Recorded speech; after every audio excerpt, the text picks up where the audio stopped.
ಪರಮ ಪವಿತ್ರವಾದ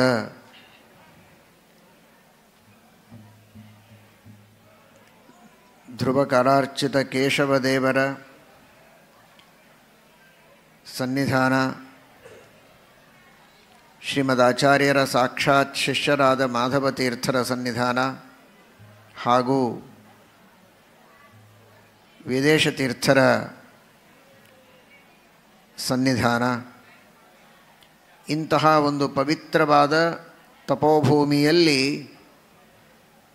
ವಿಜಯದಾಸರ ಆರಾಧನೆಯ ಕಾರ್ಯಕ್ರಮವನ್ನು ಪಂಡಿತ ರಾಮಚಂದ್ರಾಚಾರ್ಯರು ಮಾಡ್ತಾ ಇರೋದು ನಿಜವಾಗಿಯೂ ಬಹಳ ಔಚಿತ್ಯಪೂರ್ಣವಾದದ್ದು. ತಪಸ್ವಿಗಳ ತಪಸ್ಸಿನ ಕ್ಷೇತ್ರದಲ್ಲಿ ಅಂತಹ ತಪಸ್ವಿಗಳ ಆರಾಧನೆಯನ್ನು ಮಾಡುತ್ತಾ ಇರೋದು ಅತ್ಯಂತ ಸಂಗತವಾದದ್ದು.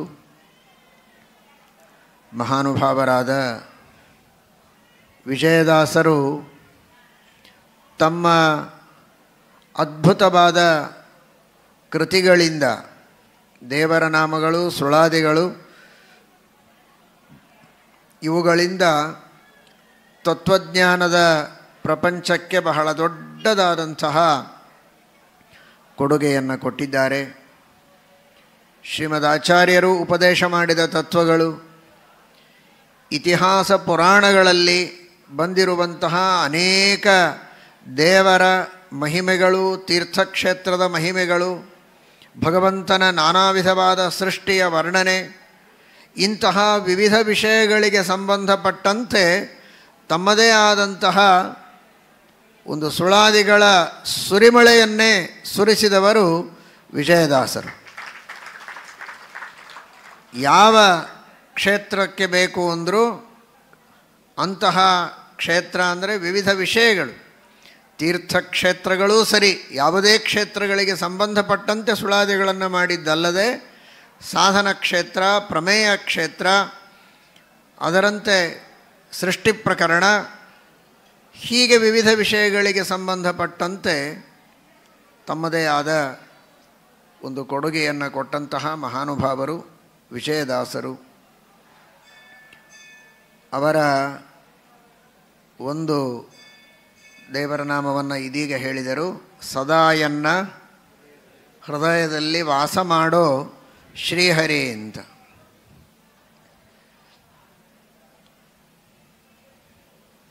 ಯಾವುದಾದರೊಂದು ದೇವರ ನಾಮದ ವಿವರಣೆಯನ್ನು ತಿಳಿದು ಅವರ ಆರಾಧನೆಯ ದಿನ ವಿಶೇಷವಾಗಿ ಅವರ ಸ್ಮರಣೆ ಬರುವಂತೆ ಮಾಡಬೇಕು ಅಂತ ಬೇರೆ ಬೇರೆ ಹಾಡುಗಳನ್ನು, ಸುಳಾದಿಗಳನ್ನು ನೋಡ್ತಾ ಇದ್ದೆ. ಕೊನೆಗನಿಸ್ತು ಬೇರೆ ಯಾವುದು ಬೇಡ, ರಾಮಚಂದ್ರಾಚಾರ್ಯರು ಏನು ಹೇಳ್ತಾರೋ ಅದೇ ಹಾಡೇ ಒಳ್ಳೆಯದು ಅಂತ. ಎಷ್ಟು ಸುಂದರವಾದ ದೇವರ ನಾಮ, ಸದಾ ಎನ್ನ ಹೃದಯದಲ್ಲಿ ವಾಸ ಮಾಡೋ ಶ್ರೀಹರಿ ಅಂತ. ವಿಜಯದಾಸರು ದೇವರ ಗುರುಗಳ ಒಂದು ವಿಶೇಷವಾದ ಅನುಗ್ರಹದಿಂದ ಆ ಎಲ್ಲ ದಾಸ ಪರಂಪರೆ, ಪುರಂದರದಾಸರು, ಅವರಿಗೆ ಗುರುಗಳಾದ ವ್ಯಾಸರಾಜರು, ಅವರಿಗೆ ಗುರುಗಳಾದ ಶ್ರೀಪಾದರಾಜರು, ಆ ಎಲ್ಲ ಪರಂಪರೆಯ ಗುರುಗಳ ಒಂದು ವಿಶೇಷ ಅನುಗ್ರಹದಿಂದ ಹೃದಯದಲ್ಲಿ ಭಗವಂತನನ್ನು ಧಾರಣೆ ಮಾಡಿಕೊಂಡವರೇ ಅವರು.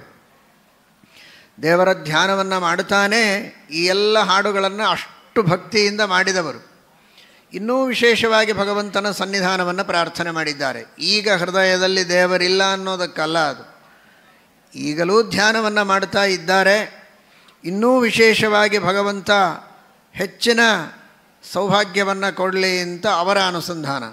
ಜೊತೆಗೆ ಅದನ್ನು ಹಾಡುವ ಭಕ್ತರಿದ್ದಾರಲ್ಲ, ಅವರೆಲ್ಲರೂ ಈ ಪ್ರಾರ್ಥನೆಯನ್ನು ಮಾಡಬೇಕು ಅಂತ ಕಲಿಸಿಕೊಡ್ತಾ ಇದ್ದಾರೆ. ಸದಾ ಎನ್ನ ಹೃದಯದಲ್ಲಿ ವಾಸ ಮಾಡೋ ಶ್ರೀಹರಿ.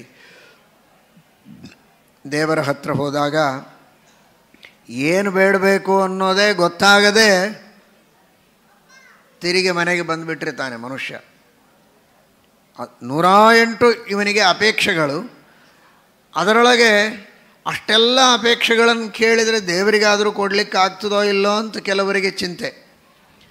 ಅವನಿಗೂ ಕೆಲವು ಲಿಮಿಟೇಷನ್ಸ್ ಇರ್ಬೋದು. ನಾನು ಭಾಳ ಕೇಳಿಬಿಟ್ರೆ ಅವನಿಗೇನಾದರೂ ಕೊಡಲಿಕ್ಕೆ ಆಗ್ತದೋ ಇಲ್ವೋ, ಹಾಗಾದರೆ ಶಾರ್ಟ್ ಲಿಸ್ಟ್ ಮಾಡೋಣ ಅಂತ. ಇಷ್ಟೆಲ್ಲದರೊಳಗೆ ಅತೀ ಪ್ರಧಾನವಾದದ್ದು ಯಾವುದೋ ಅದನ್ನು ಕೇಳೋಣ ಅಂತಾನೆ. ಅದನ್ನು ಮಾಡಲಿಕ್ಕೆ ಅಸಮರ್ಥನಾಗ್ತಾನೆ. ಯಾಕೆಂದರೆ ಒಂದಕ್ಕಿಂತ ಒಂದು ಬೇಕು ಅಂತ ಅವನಿಗೆ ಅನ್ನಿಸ್ತಾ ಇರ್ತದೆ. ಯಾವುದು ಬೇಕು ಯಾವುದು ಬೇಡ ಅದನ್ನು ನಿರ್ಣಯ ಮಾಡಲಿಕ್ಕೆ ಆಗೋದಿಲ್ಲ. ಅದರಲ್ಲಿಯೂ ತಿರುಪತಿಯ ತಿಮ್ಮಪ್ಪನ ಹತ್ರ ಹೋದಾಗಂತೂ ಮುಗದೇ ಹೋಯ್ತು. ಅಲ್ಲಿ ದೇವರ ಎದುರಿಗೆ ಬೇಡಬೇಕು ಅಂತ ಅಂದ್ಕೊಂಡಿರ್ತಾನೆ, ಕಣ್ಣು ತೆಗೆದು ಬೇಡಬೇಕು ಅನ್ನೋದರೊಳಗೆ ಹೊರಗೆ ಬಂದುಬಿಟ್ಟಿರ್ತಾನೆ. ಅಲ್ಲಿ ದೇವರೇ ಇರೋದಿಲ್ಲ, ತಳ್ಳಿಬಿಟ್ಟಿರ್ತಾರೆ ಅವನನ್ನು. ಹಾಗಾದರೆ ವಿಜಯದಾಸರಂದರು ಯಾಕೆ ತಲೆ ಕೆಡಿಸ್ಕೊಳ್ತೀರಿ? ನಿಮಗೇನು ಬೇಕೋ ಎಲ್ಲವೂ ಒಂದೇ ಒಂದು ಪ್ರಾರ್ಥನೆಯಿಂದ ಸಿದ್ಧವಾಗ್ತದೆ. ದೇವರು ಸದಾ ಎನ್ನ ಹೃದಯದಲ್ಲಿ ವಾಸ ಮಾಡೋ ಶ್ರೀಹರಿ, ಇಷ್ಟು ಕೇಳಿಬಿಟ್ರೆ ನಿಮಗೆಲ್ಲ ಸಿದ್ಧ ಆಗ್ತದೆ. ಏನೋ ಯಾರೋ ಕೆಲವರು ಶೀಲ ತೊಗೊಂಡು ಬಂದಿರ್ತಾರೆ, ಇವತ್ತೇನಿಲ್ಲಿ ವ್ಯವಸ್ಥೆ ಆಗ್ತದೋ ಇಲ್ಲೋ ಊಟದ್ದು ಅಡುಗೆ ಇತ್ಯಾದಿಗಳು ಅಂತ ಆಲೋಚನೆ ಮಾಡ್ತಿರ್ತಾರೆ. ನಮ್ಮೊಬ್ಬರ ಸಲುವಾಗಿ ಮತ್ತೆ ಅಡುಗೆಯವ್ರನ್ನ ಕಡಿಸಿ ಮಾಡಲಿಕ್ಕೆ ಆಗುತ್ತೋ ಇಲ್ಲೋ. ಅಷ್ಟರಲ್ಲಿ ಯಾರೋ ಸ್ವಾಮಿಗಳು ಕಾಣಿಸ್ತಾರೆ, ಸಂತೋಷ ಆಗಿಬಿಡ್ತದೆ. ಅವರಿಗೋಸ್ಕರ ಅಂತೂ ಎಲ್ಲ ವ್ಯವಸ್ಥೆ ಇದ್ದೇ ಇರ್ತದೆ, ಸುಖವಾಗಿ ನಮ್ಮದು ಊಟ ಆಗಿ ಹೋಗ್ತದೆ, ಏನು ಚಿಂತೆ ಇಲ್ಲ ಅಂತ ಒಂದು ಸಮಾಧಾನ. ಅಂದರೆ ಅವನಿಗೆ ಒಂದು ಮಠ ಬರ್ತದೆ, ಸ್ವಾಮಿಗಳಿದ್ದಾರೆ ಅಂದರೆ ಒಂದು ಧೈರ್ಯ. ಇನ್ನು ಸರ್ವೋತ್ತಮನಾದ ದೇವರೇ ನಮ್ಮ ಹೃದಯದೊಳಗೆ ಕುಳಿತು ನಮ್ಮ ಜೊತೆಗಲ್ಲ, ನಮ್ಮ ಜೊತೆಗೆ ಬರೋದಲ್ಲ, ಹಿಂದೆ ಮುಂದೆ ಬರೋದಲ್ಲ, ಅವ್ರ ಗಾಡಿ ಮುಂದೆ ನಮ್ಮ ಗಾಡಿ ಹಿಂದೆ ಅಲ್ಲ, ನಮ್ಮ ಹೃದಯದೊಳಗೇ ಕೂತು ಸರ್ವೋತ್ತಮನಾದ ಪರಮಾತ್ಮ ಬರ್ತಾನೆ ಅಂದರೆ ಎದುರಿಗಿದ್ದವರು ಯಾರೇ ಇರಬಹುದು. ಅವರು ಲಕ್ಷ್ಮೀದೇವಿಯೋ, ಬ್ರಹ್ಮದೇವರೋ, ವಾಯುದೇವರೋ, ಯಾವುದೇ ಗುರುಗಳೋ, ಅವರು ಯಾಕೆ ನಮ್ಮ ಇಷ್ಟಾರ್ಥಗಳನ್ನು ಪೂರ್ಣ ಮಾಡದೇ ಇರ್ತಾರೆ? ದೇವರನ್ನ ಕರ್ಕೊಂಡು ಬಂದಿದ್ದೀಯಾ, ಹೃದಯದಲ್ಲಿ ದೇವರನ್ನು ಕೂಡಿಸಿಕೊಂಡಿದ್ದೀಯಾ, ಮುಗಿದೋಯ್ತು, ನಿನಗೇನು ಬೇಕೋ ಅದನ್ನು ನಾವು ಕೊಡ್ತೇವೆ ಅಂತ ಎಲ್ಲರೂ ಸಿದ್ಧರಾಗ್ತಾರೆ. ಸ್ವಯಂ ದೇವರು ಸಿದ್ಧನಾಗ್ತಾನೆ.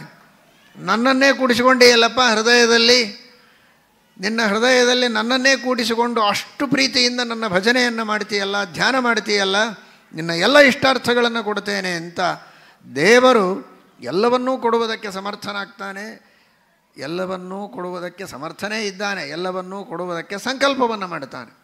ನಮಗೆ ಉದ್ಧಾರ ಮಾಡ್ತಾನೆ ಪರಮಾತ್ಮ. ಅದಕ್ಕಾಗಿ ಚಿಂತೆ ಮಾಡಬೇಡಿ, ದೇವರನ್ನು ಹೃದಯದಲ್ಲಿ ಯಾವಾಗಲೂ ನೆಲೆಸುವಂತ ಪ್ರಾರ್ಥನೆ ಮಾಡಿ. ಅದರಿಂದ ಎಲ್ಲ ಇಷ್ಟಾರ್ಥಗಳನ್ನು ನೀವು ಪಡೆದುಕೊಳ್ಳುವುದಕ್ಕೆ ಸಾಧ್ಯವಾಗ್ತದೆ. ದೃಷ್ಟಿ ನಿನ್ನ ಪಾದದಲ್ಲಿ ನೆಡೋ ಹಾಗೆ ಅಂತ ಮತ್ತೊಂದು ಕಡೆಗೆ ದಾಸರು ಕೇಳ್ತಾರೆ.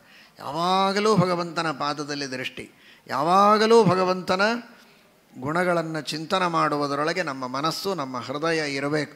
ಅದೇ ದೇವರು ನಮ್ಮ ಹೃದಯದಲ್ಲಿರೋದು ಅಂದರೆ ಅದೇ. ಇತ್ತೀಚೆಗೆ ಕೆಲವರೆಲ್ಲ ಮೈ ಮೇಲೆ ಚಿತ್ರ ಬರ್ಕೊಳ್ತಾರೆ. ಹಾಗೆ ಎದೆ ಮೇಲೊಂದು ದೊಡ್ಡ ದೇವರ ಚಿತ್ರ ಬರ್ಕೊಂಡು ಸದಾ ಎನ್ನ ಹೃದಯದಲ್ಲಿ ವಾಸ ಮಾಡೋ ಶ್ರೀಹರಿ. ನಾನು ಅವ್ರನ್ನೇನು ಬೈತಾ ಇಲ್ಲ, ಆ ರೀತಿಯಿಂದ ದೇವರ ಸ್ಮರಣೆ ಮಾಡಲಿ, ಬೇಡ ಅಂತಲ್ಲ. ಆದರೆ ಅದಲ್ಲ, ಕೇವಲ ಅಷ್ಟಕ್ಕೆ ಮುಗಿಯಬಾರದು. ದೇಹದ ಹೊರಗೆ ದೇವರ ಚಿತ್ರ ಬರ್ಕೊಂಡ್ರೆ ಅಲ್ಲ, ಹೃದಯದೊಳಗೆ, ಮನಸ್ಸಿನೊಳಗೆ ದೇವರ ಧ್ಯಾನ ನಮಗೆ ಬರುವಂತೆ ಆಗಬೇಕು. ಅದು ನಿಜವಾಗಿ ಭಗವಂತನ, ಅದೇ ನಿಜವಾದ ಭಗವಂತನ ಸೇವೆ. ಅಚ್ಛಿದ್ರ ಸೇವನಾಚ್ಚೈವ ನಿಷ್ಕಾಮತ್ವಾಚ್ಚ ಯೋಗ್ಯತಃ ಅಂತ ಮಹಾಭಾರತ ತಾತ್ಪರ್ಯ ನಿರ್ಣಯಕ್ಕೆ ವಾದಿರಾಜ ಶ್ರೀಪಾದಂಗಳವರು ವ್ಯಾಖ್ಯಾನ ಮಾಡುವಾಗ ಸೇವನ ಅಂದರೆ ಧ್ಯಾನ ಅಂತ ಅರ್ಥ ಮಾಡ್ತಾರೆ. ನಿರಂತರವಾಗಿ ಭಗವಂತನನ್ನು ಹೃದಯದಲ್ಲಿ ಧ್ಯಾನ ಮಾಡಿದರೆ ಆ ಭಗವಂತನ ಸಾಕ್ಷಾತ್ಕಾರವಾಗಿ ಅದರಿಂದ ನಾವು ಮೋಕ್ಷವನ್ನು ಪಡೆಯುವುದಕ್ಕೆ ಸಾಧ್ಯ ಇದೆ. ಮತ್ತು ಅದು ಬಹಳ ಕಷ್ಟ, ನಿಜವಾಗಿಯೂ ಕಷ್ಟ. ನಿಮಗನ್ನಿಸ್ಬೋದು ಅದು ಬಹಳ ಸುಲಭ ಅಲ್ವಾ, ಈ ಪೂಜೆ ಪುನಸ್ಕಾರ, ರಥೋತ್ಸವ, ಯಜ್ಞ ಯಾಗ ಸಮಾರಂಭ ಅಂದರೆ ಬಹಳ ಕಷ್ಟ. ದೈಹಿಕ ಶ್ರಮ ಇರ್ತದೆ, ದುಡ್ಡು ಖರ್ಚಾಗ್ತದೆ, ಸಮಯವೂ ಬಹಳ ಹೋಗ್ತದೆ, ಎಲ್ಲ ಇರ್ತದೆ. ಧ್ಯಾನ ಅಂದ್ರೇನು? ಅತೀ ಸುಲಭವಾದ ಕೆಲಸ, ಏನೂ ಖರ್ಚಿಲ್ಲ. ಸುಮ್ಮ ಕೂತಲ್ಲೇ ಕಣ್ಣು ಮುಚ್ಚಿದ್ರಾಯ್ತು ಅಂತ. ಕಣ್ಣು ಮುಚ್ಚಿದ್ರೆ ನಿದ್ದೆ ಬರ್ತದೆ ಅಷ್ಟೆ. ಧ್ಯಾನ ಬರೋದು ಬಹಳ ಕಷ್ಟ. ಅರ್ಥ ಮಾಡಿಕೊಳ್ಳಿ, ಪ್ರಾಚೀನ ಯುಗದಲ್ಲಿ ಸಾಧಕರು ಬಹಳ ಉನ್ನತ ಮಟ್ಟದಲ್ಲಿದ್ದರು, ಬಹಳ ಕಷ್ಟ ಜೀವಿಗಳು. ಕಲಿಯುಗದೊಳಗೆ ಅತೀ ಸುಲಭ ಸಾಧನಗಳನ್ನು ಹೇಳಿದ್ದಾರೆ. ಆದರೆ ಕೃತಯುಗದ ಸಾಧನೆ ಯಾವುದು ಅಂತ ಹೇಳುವಾಗ ಭಾಗವತ ಹೇಳ್ತದೆ, ಕೃತೇಯ ಧ್ಯಾಯತೋ ವಿಷ್ಣೋ, ತ್ರೇತಾಯಾಂ ಯಜತೋ ಮಖೈಃ ದ್ವಾಪರೇ ಪರಿಚರ್ಯಾಯ ಕಲವು ತದ್ ಹರಿಕೀರ್ತನಾತ್. ಅಂದರೆ ಧ್ಯಾನಕ್ಕೆ ಮೊದಲು ಸ್ಥಾನ ಕೊಟ್ಟಿದ್ದಾರೆ. ಅತೀ ಕಷ್ಟ ಸಾಧ್ಯವಾದ ಧ್ಯಾನ, ಹೃದಯದೊಳಗೆ ದೇವರನ್ನು ಹಿಡಿದಿಟ್ಟುಕೊಳ್ಳೋದು ಅಂದರೆ ಬಹಳ ಕಷ್ಟ. ಅಂತಹ ಆ ಭಗವಂತನನ್ನು ಹೃದಯದಲ್ಲಿ ಇಟ್ಟುಕೊಳ್ಳುವ ಧ್ಯಾನ ಕಷ್ಟದ ಕೆಲಸ.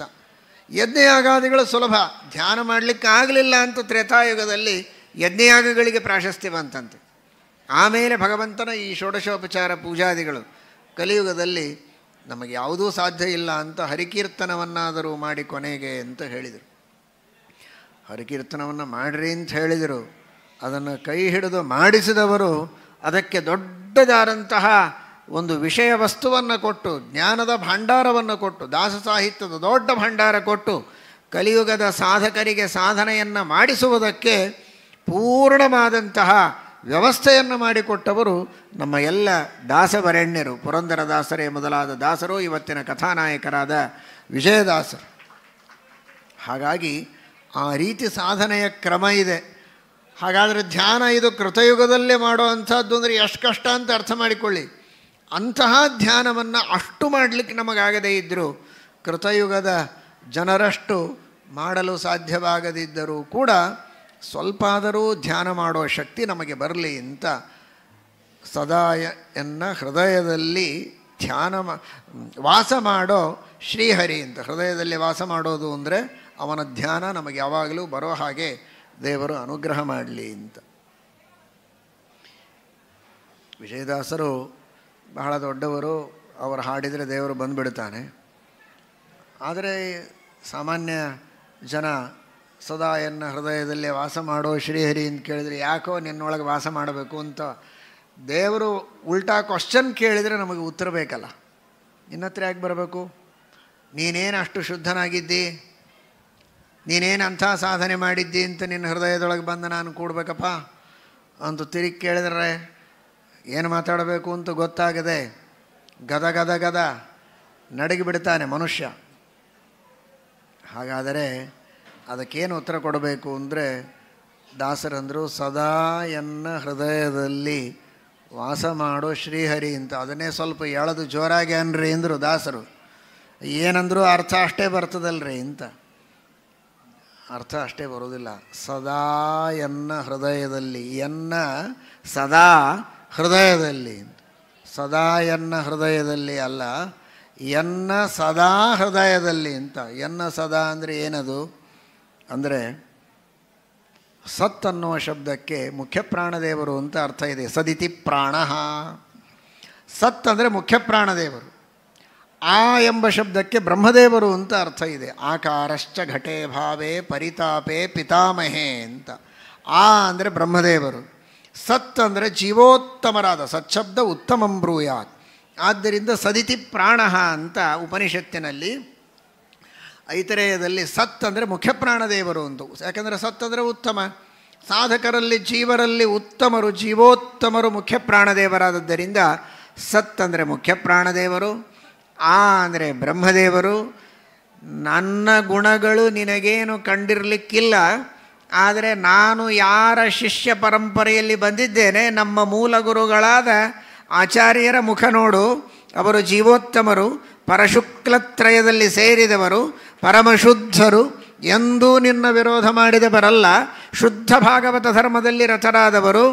ಅವರು ನನ್ನೊಳಗಿದ್ದಾರೆ, ಅವರ ಹೃದಯದಲ್ಲಿ ನೀನು ಕೂಡು. ಅದಕ್ಕೆ ನಿನಗಂತೂ ಸಂಕೋಚ ಇಲ್ವಲ್ಲ, ನಿನಗೆ ಬೇಕಾದ ಶುದ್ಧವಾದ ಸ್ಥಾನ.